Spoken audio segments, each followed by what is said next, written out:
Welcome to another Dynasty Pros Devy Show. I'm Andy. I'm joined today by Tommy. We have a jam-packed episode today. We're going to talk early National Signing Day. All this and more after the intro.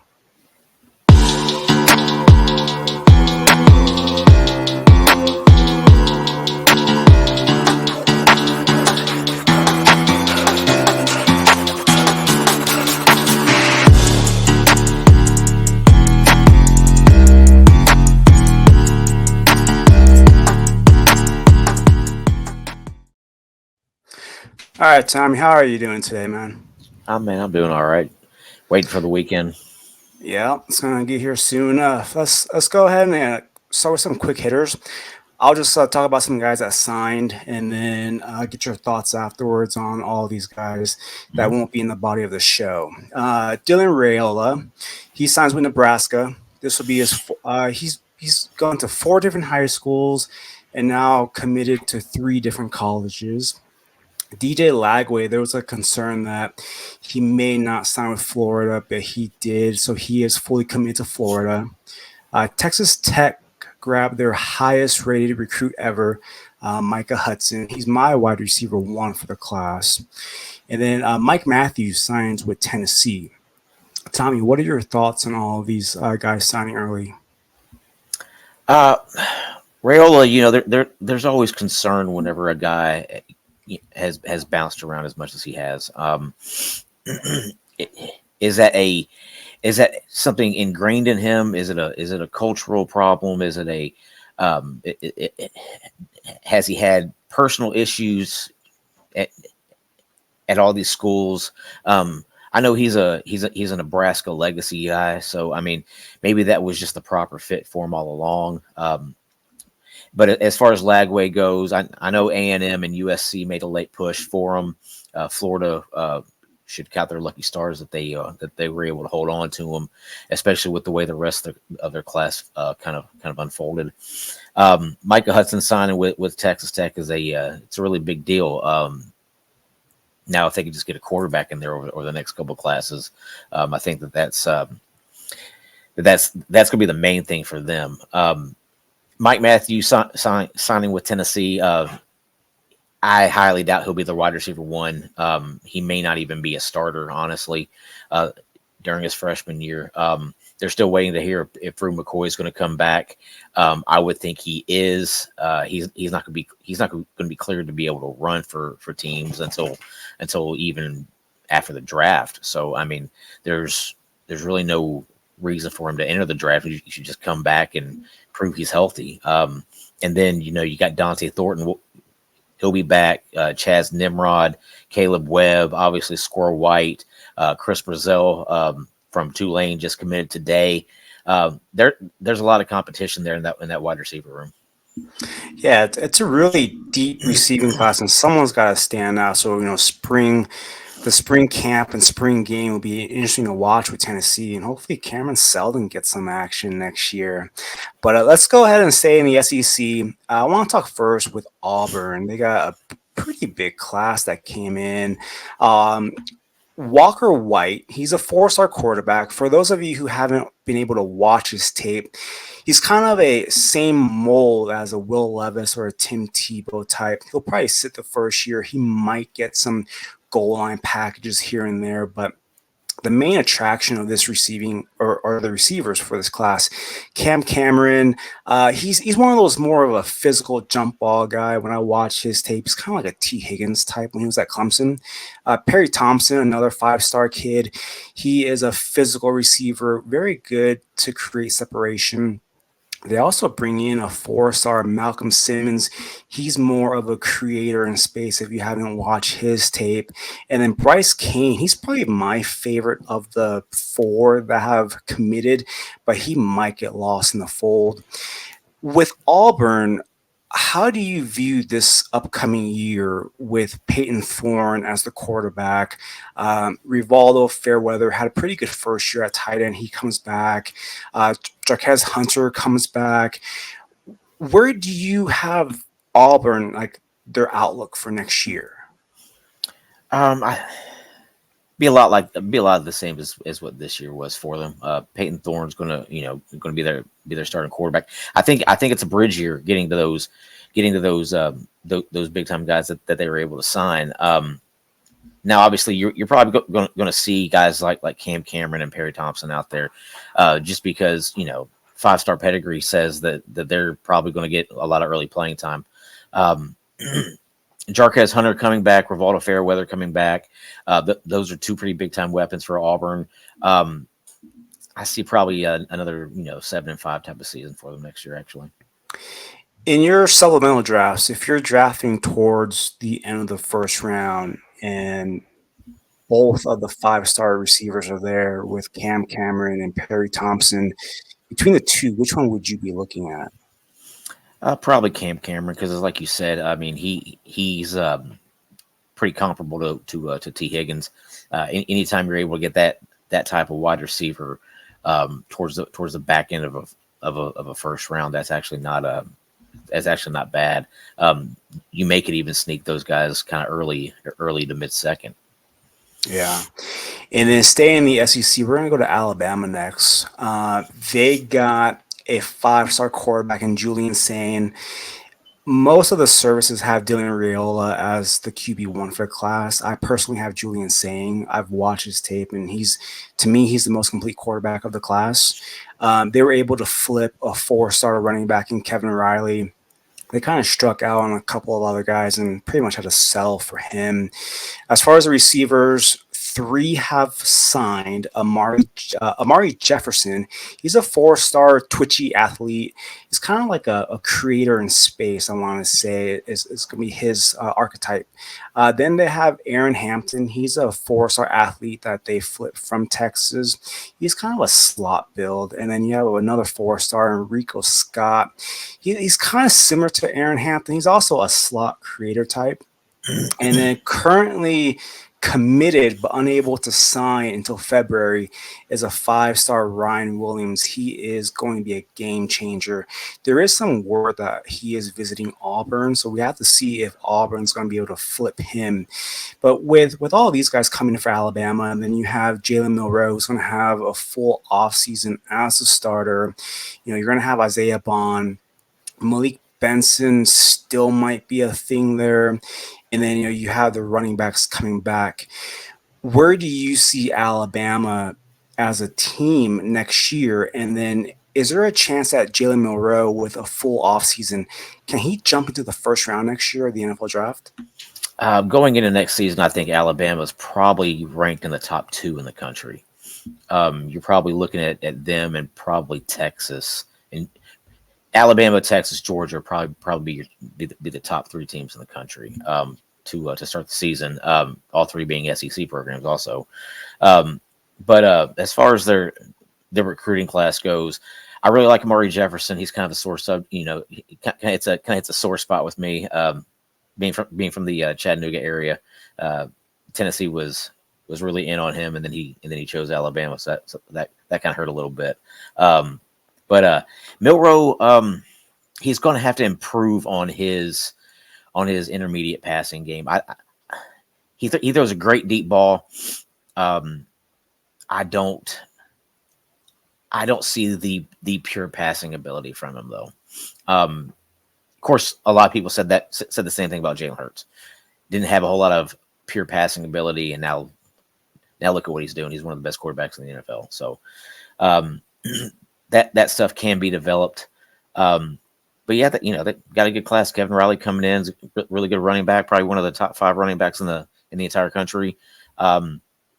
Isaiah Bond, though, I think is definitely their wide receiver 1 next year. And then next up will be Georgia. They lost out on Dylan Raiola, but they were able to hang on to Ryan Puglisi, who is pretty much a consensus top 10 quarterback for the class.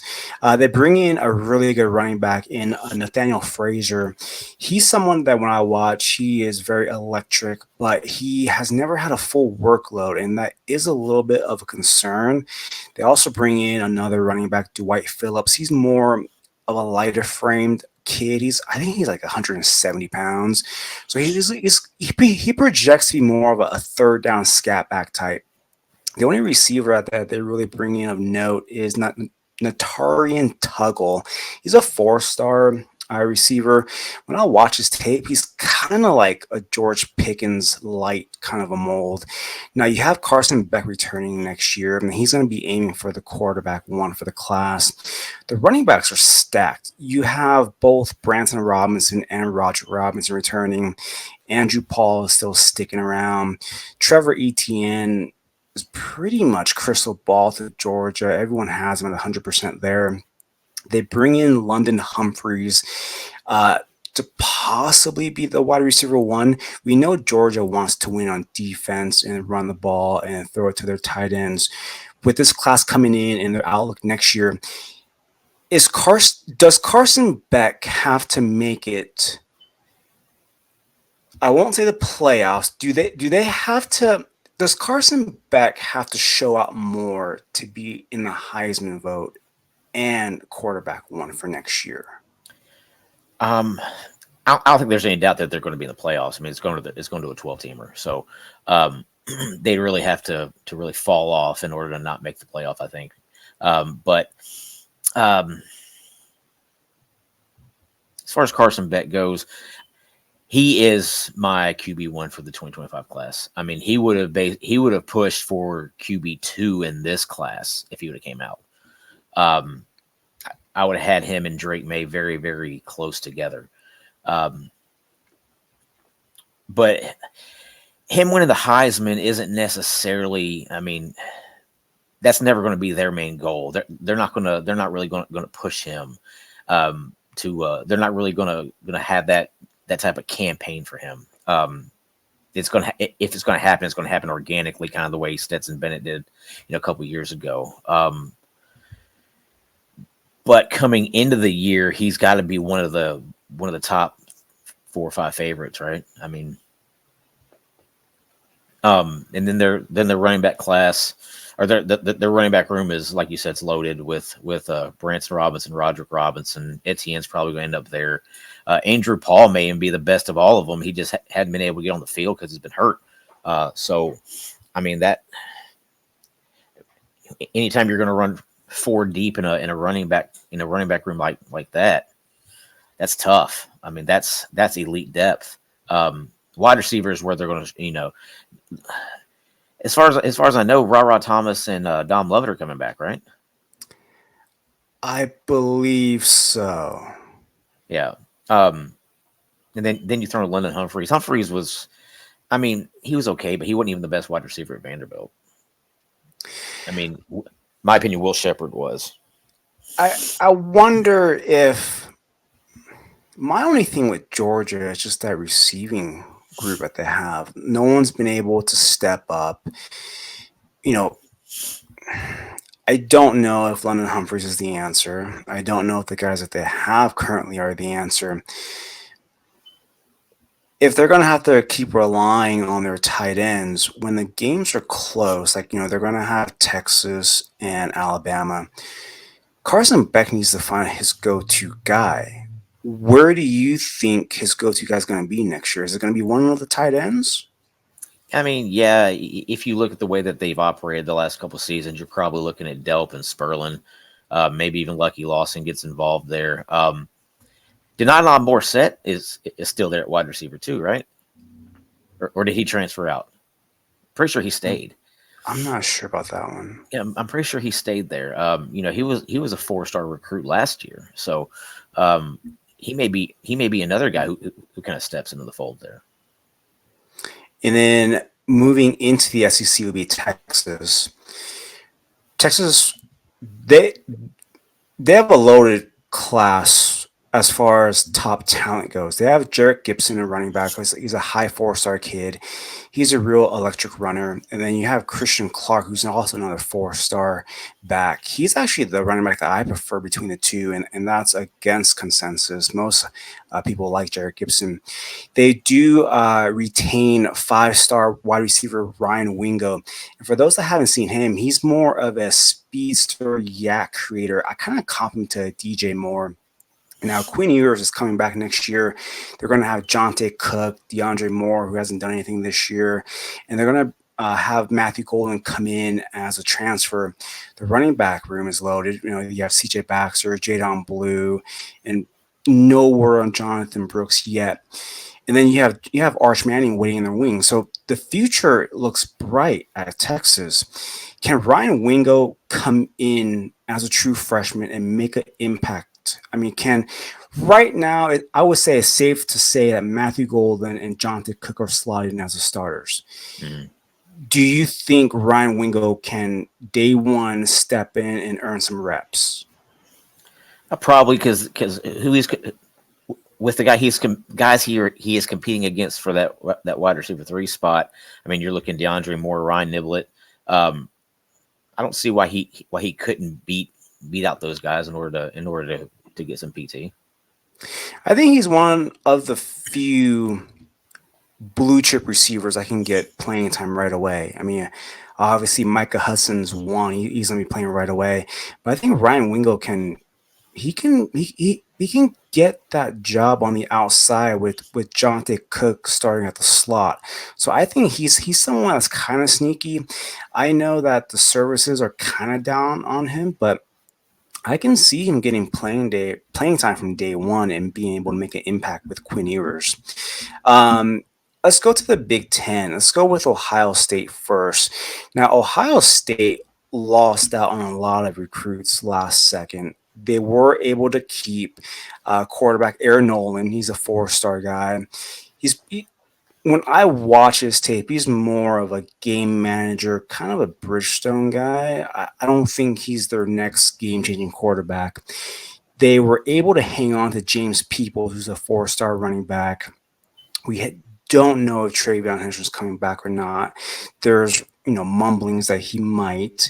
And then for the wide receivers, they were able to keep their top 2 targets. The number 1 overall recruit in Jeremiah Smith. If you haven't watched his tape, he's a very physical receiver, very polished receiver. A lot of people comp him to Julio Jones, and I do see that comp when I watch his tape. And then the guy that's kind of under the radar is a fellow 5-star receiver, Mylan Graham. He's a very speedy, great route running receiver. He has great footwork, a great set of release packages. I think he's the guy that's underrated. But what we have to consider with Ohio State, they have Carnell Tate and Brandon Innes from last year. Let's say for this exercise, Emeka Egbuka comes back. If he comes back, which of these 4 receivers, maybe 2 of these 4 receivers, are going to miss out and be a miss year one? Well, let's not forget that Noah Rogers was another big time wide receiver recruit last year for them. They also bring back Jalen Ballard. So I mean, they have a really stacked wide receiver room, as they always do. But if Egbuka comes back, you're looking at your 3 guys being Tate, Enos, and Egbuka. Jeremiah Smith kind of fits that same type of Carnell Tate, Marvin Harrison Jr. type of mold. So it almost seems to me like he would be behind Tate. Whereas Graham kind of fits that typical Ohio State receiver type of mold with Garrett Wilson and Egbuka and kind of got guys like that. So of course, same with Enos though. Enos kind of fits that same mold too. So they all kind of mirror each other a little bit. So I think it's almost like one of those things that if one guy goes down, you don't really miss a whole lot because you just bring in somebody else who's almost the exact same type of player. But I think it's going to be one of those things where it's kind of you're waiting your turn to get in. It's kind of like this year with Carnell Tate and Brandon Innes. Right. I think coming in, most people felt that Carnell Tate would slot into the outside and Brandon Innes would be slotting to the slot. And coming into the season, Ohio State did switch out the rotation at wide receiver. Now, what happened and what played out is they didn't really do that this year. They only really mixed in Carnell Tate. I am afraid of Mylan Graham missing out and being the odd guy out, especially if Egbuka returns, just because I don't think you have the option not to play Jeremiah Smith. He's been toying with Florida State and Miami. He's visited Florida State, I believe, like 8 times in the past 2 years. Well, he's So, from there. yeah. So, in this NIL world with Ohio State, you don't have that luxury to sit Jeremiah Smith. He's going to want playing time. So, I wonder if Ohio State themselves, if they're hoping Emeka Egbuka shows out in the bowl game, and Egbuka can then show to the NFL scouts, hey, I missed a year due to injury, but I'm still the same guy. And then he goes out, because if Egbuka leaves, it's a much clearer pathway.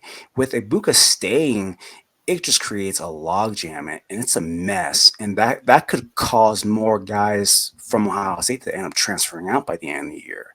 And I think that's the big concern. Yeah, and they've had that log jam for the last several years. I mean, you look at a guy like Kyon Grays, who was a big time recruit coming out of high school. He hadn't even seen the field. Yeah. And then one guy that they lost ends up going to Oregon, and that's Jeremiah McClellan. He's a 4-star guy. And with him going to Oregon, I think that's a much better pathway for him. He would have for sure gotten lost at Ohio State, but now going to Oregon has a lot of vacated targets. So he's one of the two that they were able to flip. The other guy is Ryan Pelham, that they were able to flip from USC. Both of these guys are creators after the catch, which kind of fits what Oregon wants to do.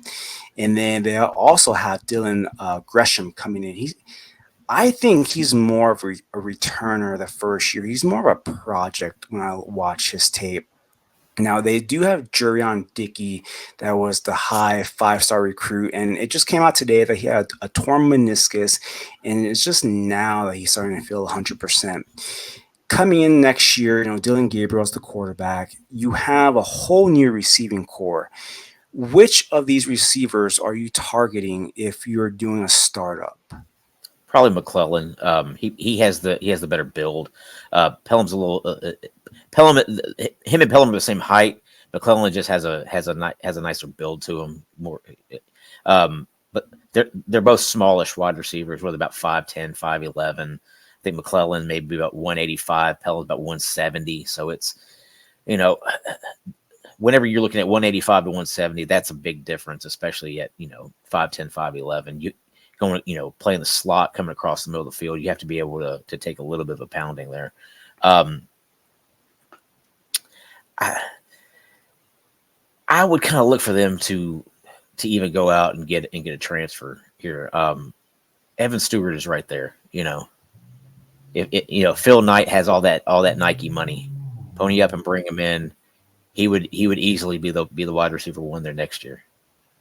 Yeah. I think Oregon's in that weird spot where they've been dipping into the portal, getting guys, but now all of a sudden, like, the cupboard's kind of bare at wide receiver. And if you have shares in a C2C or in a Devy League with Jurion Dickey, are you using this news to sell him and try to recoup about 85% of your value? Or are you just going to try to hang on to him? Probably just keeping him. I mean, torn meniscus isn't hard to come back from. It's not like it was an ACL injury or nothing. It was torn meniscus. Those are fairly easy recoveries. I mean, just the type of physical specimen he is, you want to see what you got. I think if you were to go and trade him for a fraction of the original cost, I think you'd end up regretting it. I think with him, I think there's enough people that are down on him that you could probably trade him for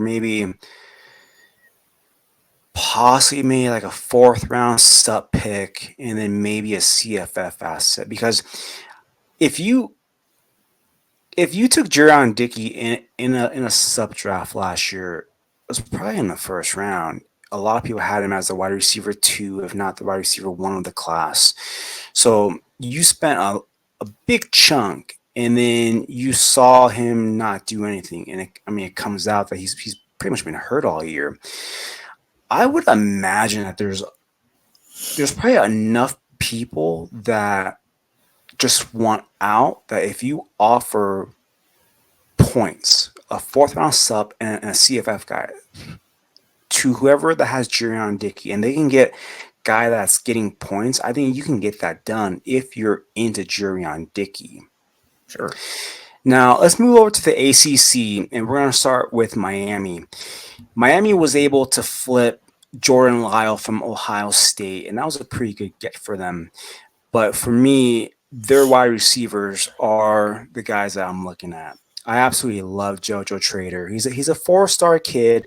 I actually have him in my top 6 receivers for this class. If you haven't seen him play, he's a really good route runner, smooth. He is just a work of art when you watch him play. And then not to be outshadowed is Nye Carr. Nye Carr is also a fluid athlete. He creates separation, has very good footwork. He's someone that's also pretty exciting. And they were able to hang on to another wide receiver, Chance Robinson. He's going to be more of that speedy field stretcher type. The only thing that worries me is who's going to be throwing it to them. Do you think they eventually land Cam Ward, or is it going to be someone else? I think they eventually land Cam Ward. If not Miami, then Ohio State, Florida State. But as far as I know, he's really only looking at Miami and Florida State right now. Haven't heard much else about that. But yeah, you're right about Nye Carr. To me, he reminds me a lot of, remember Santana Moss? Yeah. He kind of reminds me of that type of guy. Yeah. JoJo Trader and Nye Carr, both of them are in my top 12 for the class. Both guys, their tapes are great.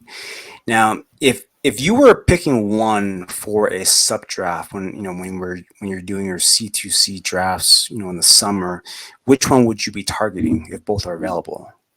I actually like, as much as I like Carr, I probably like Trader a little bit better. It's like you said, I think he's a better route runner.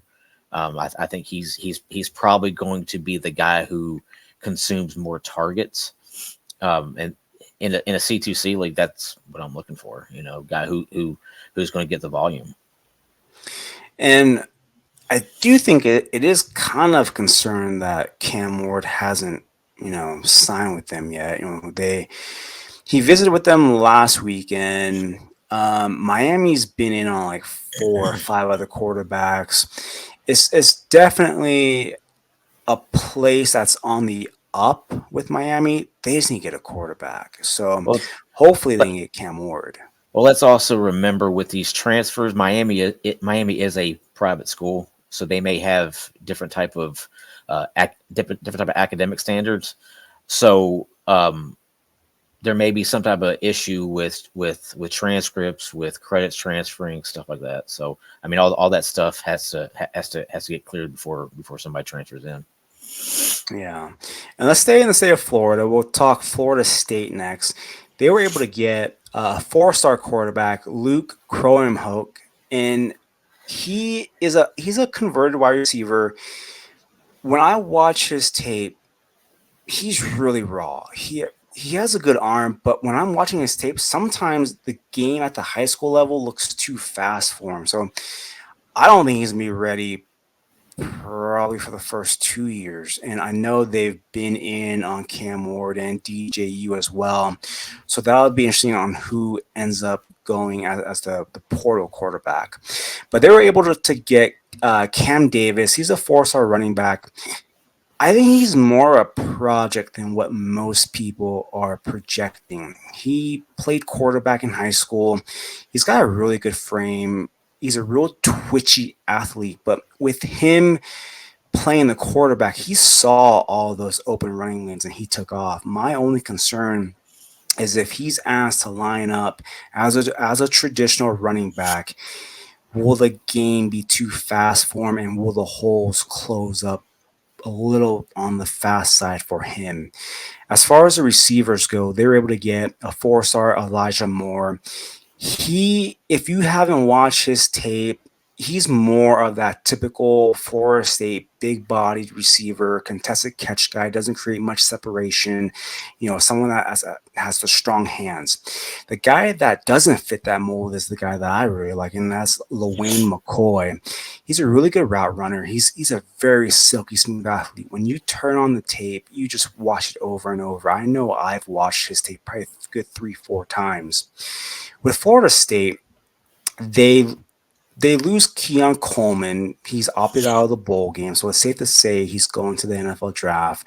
Johnny Wilson is leaving. I believe their tight end also opt out of the bowl game, I believe. Jaheim But Bell. coming back next year for the receiving group is going to be Hakeem Williams and Vandravius Jacobs. Do you have any concerns with Florida State next year in their receiving core? Depends on who they bring in at quarterback. If they bring in Cam Ward, then I'm not real worried about it because he's proven he can throw the ball all around the field. If they bring in DJU, that's a little concerning for that wide receiver room. And with Florida State, I believe they scheduled a Board of Regents meeting tomorrow to possibly leave the conference. Right. What do you think happens there? Do you think they're going to somehow finally escape? Because they've been trying to get out of that conference for over a year and a half. It depends on if they get the state of Florida to legislate something in favor for them. Because as far as it's pretty ironclad. They're stuck until 2036 unless they can that TV contract is horrible. Yeah, which I think that being tied to the ACC this year left them out of the playoff. The ACC was terrible, man. Yeah. And when you're the only team in there who's any good at all, and if you have and then on top of that you have roster concerns because your star quarterback gets hurt, doesn't matter if you went 13-0. You're going to get left out because you played crap competition. The best team that they played all season was LSU, and LSU proved to be kind of a second tier, maybe even third tier SEC team. Because obviously they were behind Georgia and Alabama and even Ole Miss. You could even argue that they were behind Missouri, even though they beat them. Florida State's schedule didn't do them any favors because they were in the ACC. Do you think this is a precursor for eventually, in the long game of it eventually being just the Big Ten and the SEC, and then you just have the rest? I kind of like what Chip Kelly said last week when he was talking about how just put all the Power 5 teams in one pot, and then put all the Group of Fives in another, have 64 teams in the Power Conference, and then play it out from there. Because it used to be, if you won your conference, you're good. Right. So if you're Florida State, you win your conference, it's now a 12-team playoff. You're gonna make the playoffs. You're gonna be fine. And on a normal year that probably would have happened. But this year, hell, Georgia got left out at 12-1 after being ranked number 1 for basically 3 straight years. So, I mean, Yeah. they took one loss and fell from 1 to 6th. So it's obvious that the top 4, 5, 6, even 7 teams, possibly even 8, if you look that far down, were all really elite. So somebody's going to get left out, and Florida State just happened to be that because of the issues that they had towards the end of the season. And then once we move to a 12 team, then we're going to talk about, the team number 13, team number 14 being left out. And then, Right. We're going to have talks about it should be 16. And then it's like when do you cut that off? And when do you say, enough's enough, So Well, you had that same issue in basketball every Mhm. March, because every March there's always those teams on the bubble who don't make it, who feel like they should have. So those last 4, 4, 5, 6 teams that got left out of the tournament are like, why do we get left out? Well, I mean, Yeah, because you were the 67th team in the country. pretty much. Now let's move on to the ACC by proxy, and that's Notre Dame. They're technically an independent, but they play about 5 ACC teams a year, and they're in the ACC for the other sports. They were able to get CJ Carr. He's a 4-star quarterback. His tape's okay. I mean, that's probably the best thing I Do can you think say. he's better? Do you think he's better than Kenny Minchie? No, no. I think Kenny Menchie. If Notre Dame doesn't go into the portal next year, I think Kenny Minchie wins that job easily. CJ Carr checks down too much at the high school level, and that's never a good thing. And so when I'm watching Kenny Minchie and I'm watching CJ Carr, I see a quarterback who is ready, and that's Kenny Minchie, and then I see a quarterback who needs to develop more, and that's CJ Carr. I honestly don't know why he is rated as high as he is. Of all the other top 15 quarterbacks, he's the only one that really checks down a lot. And he checks down a lot. I just don't see it there with him. So I don't think he ever becomes a full-time starter, let alone an impact player for Notre Dame. But one guy who I think will be an impact player is they got a running back, Kedron Young. He's a 4-star running back, and I really like him. I typically don't like running backs who are about 6 feet tall and 225 pounds. I typically don't go for that build. So when I watched his tape, I saw a guy who was like he's a very thickly framed kid. He's well built. But man, not only will he take on contact, he has the lateral quickness to evade. And that quickness I did not see from someone with that size and that frame. So he's someone that I really like. And I want to say he's going to be better than Audrey Estime. I Do you remember? think Yeah, I was never that big on Estime, but Estime, he proved his worth in season. So I think when it's all said and done, I think Young is gonna be probably better than him. Jeremiah Love will probably get the start based on seniority, but I think Keyshawn Young, when they start getting in close games and they need to get those extra yards, I think that's when he'll get his run, and then I think he'll start getting more and more playing time. So he's someone that I like. They also got in a 4-star running back, Anais Williams. He's more of a pass catching running back, so I think he might be like a third down back. They have a really good receiver coming in, Cam Williams. He's a 5-star receiver. He's exactly the opposite of what I think a Notre Dame receiver is. He's very twitchy. He's explosive. He's a speedy receiver that can take the top off defenses. And he's someone that I really like. When I watch his tape, I kind of comp him to a Christian Watson. They also bring in a 4-star Micah Gilbert. He's more of that traditional Notre Dame receiver that's not quite athletic enough. With Riley Leonard coming in, and they bring in a whole new receiving core.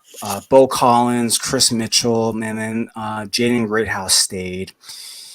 With Notre Dame, they will play their true freshman wide receivers. We saw that this year. All 3 of them got some playing time. Is there a chance that Cam Williams, when it's all said and done, will be the wide receiver one his true freshman season? I mean, it's possible. Bo Collins has trouble staying on the field with due to injury, so he's always getting nicked up here and there. So it's very possible Cam Williams at least gets pretty good run. But I'm a lot like you. The guy, the guy I like in that group is Kedron Young. Um, you remember Jamal Lewis?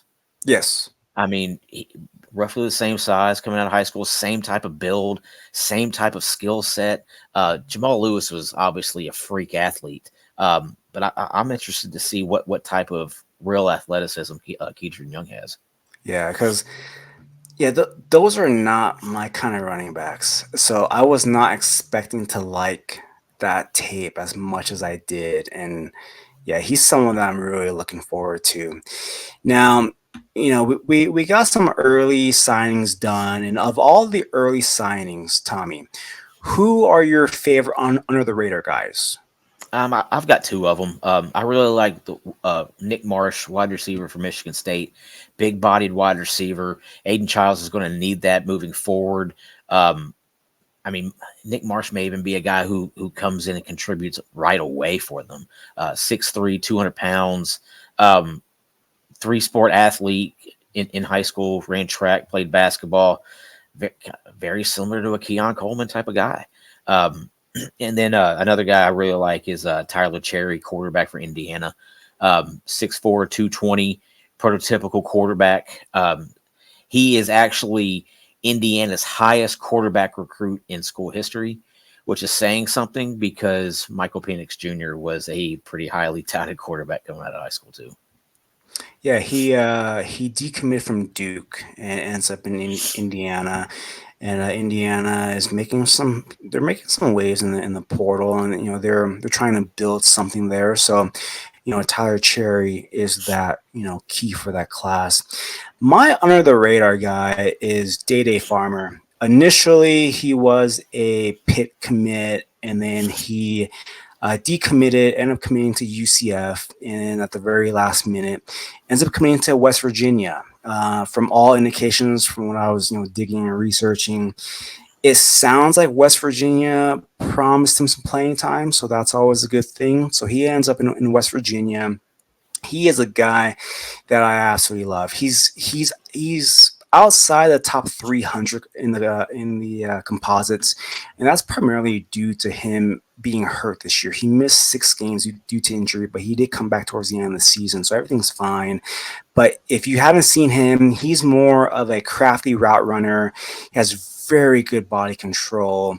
He also is a physical player. He also plays in the secondary, and he will lay the wood. Now, he's going to be playing wide receiver, probably in the slot. He's about 5'11", 170 pounds, give or take. He will not be an early enrollee. So he's not coming in the summertime. But when I watch his tape, he gives me Zay Flower vibes all day long. He's someone that I'm really interested in, and he's someone that I've been hyping up pretty much lately a lot. Yeah, I've seen you tweet about him.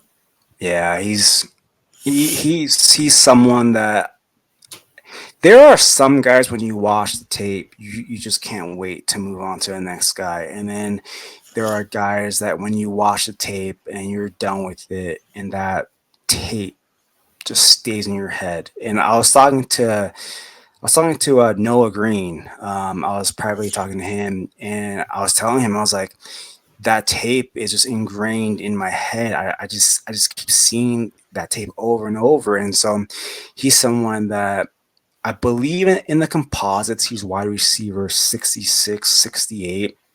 I have him as wide receiver 15 for the class. So I'm going to have possibly 100% rostership of him in all C2C sub drafts.